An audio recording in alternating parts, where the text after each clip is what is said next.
Ferrari Lusso, la bella macchina italiana di Modena, con un motore rumoroso.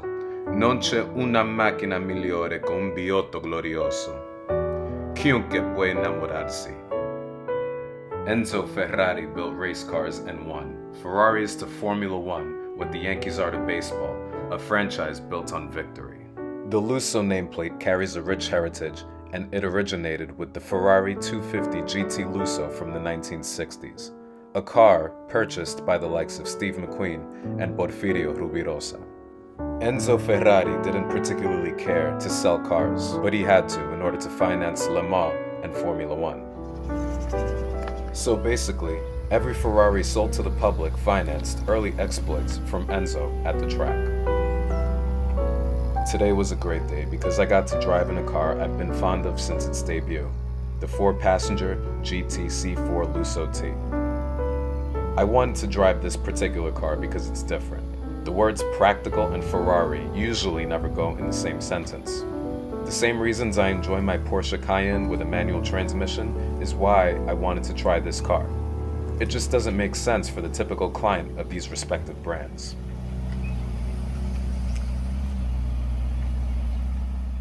My friends from the Experience Auto Group gave me an opportunity to try out the GTC4Lusso. The Ferrari Lusso was defined by its characteristic of being a grand touring car. It's the type of car that is designed to go on a cross-continental trip where you have the comfort of adding passengers in the back seat if you like. It's a lot different than the mid-engine sports cars that also come from the Ferrari factory. A car like the Lusso is not meant to be a track weapon. It's actually a car that you're using to carry 4 people and a family. So it's a car that you want to invite your friends in, and you can go comfortably from place to place. Yeah, like I feel this is, I could use this every day. And there are people that do drive this every day. There's someone who has a V12 version, drives it every single day. Wow. And he loves the car. Yeah. He does. I mean, it's comfortable. You got a dual mode suspension on it, so you can have it in comfort or sport. Yeah. And I mean, it's a Ferrari, so you know you got the exhaust out back, the performance. Right. You can take it on the track if you want to. But you don't have to. Exactly. Yeah. We use this car a lot for events. Yeah. Like we brought it to the classic car. Oh yeah, the one with the racks. Yeah. And it does that on the ceiling. Every time we drive this damn thing. Like I feel like I could drive this on a regular basis, and I don't feel like it's an aggressive suspension.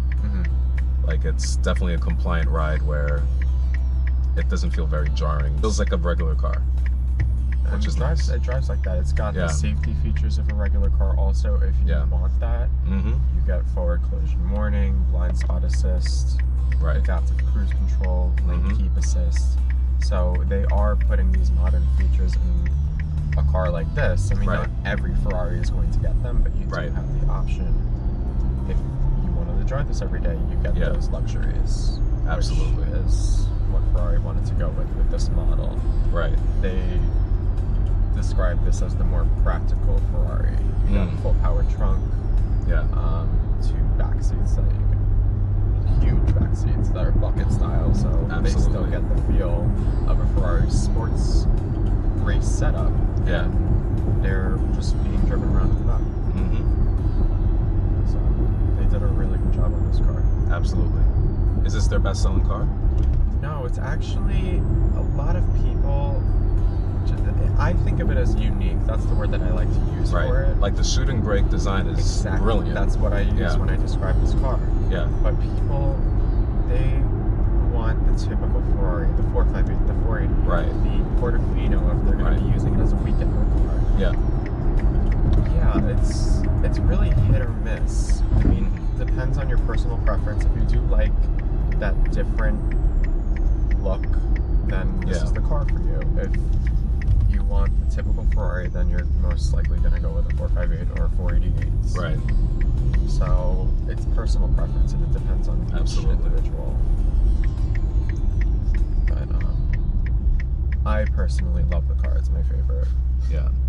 To me, it feels like a Panamera in a lot of ways. It does. Where I have have the same level of practicality, and I can fit my 4 friends in the back, or fit my 3 of my friends, and it's all 4 of us just going somewhere.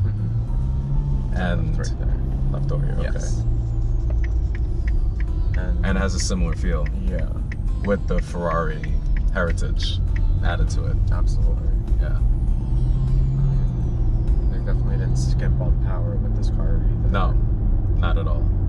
I mean, so what, like 600 horsepower? This one's 602. The V12 will give you 680, and the V12 is an all-wheel drive model. So this is rear-wheel drive. Oh, it is rear-wheel drive. Yes. Okay. On the V12 model, it's interesting. They have all-wheel drive, but then there's a bias to the rear wheels when you go over 4th gear. So it's like 75-25 power distribution? Yes, it's about that. And then once you put it into sport mode, then it'll send more power to the rear wheels, especially when you put your foot down and get the RPMs higher. Yeah. And then once you go over a certain gear, then it turns into a rear-wheel drive car. Oh, wow. Yes. So for people who still want that rear-wheel drive feeling, but they want all-wheel drive in case of inclement weather, it's a good option. Wow. Because it's the only Ferrari that's offered an all-wheel drive. Nice. Here. And this is a little tricky, but there's a middle lane for you to go into. Okay. That was a little too aggressive. Yeah. That turn. I don't know what she was thinking. And that Mazda speed.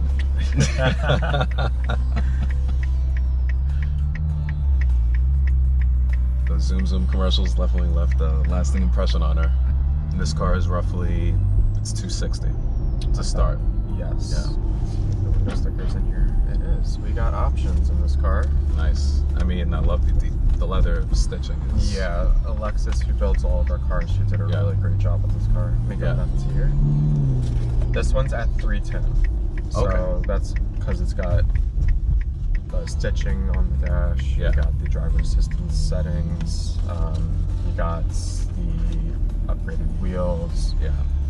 She kept the standard exhaust, which is the chrome tip exhaust on the car.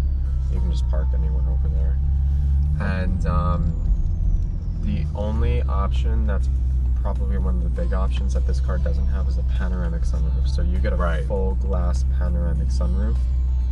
And do you see holds or park anywhere? No, you're good.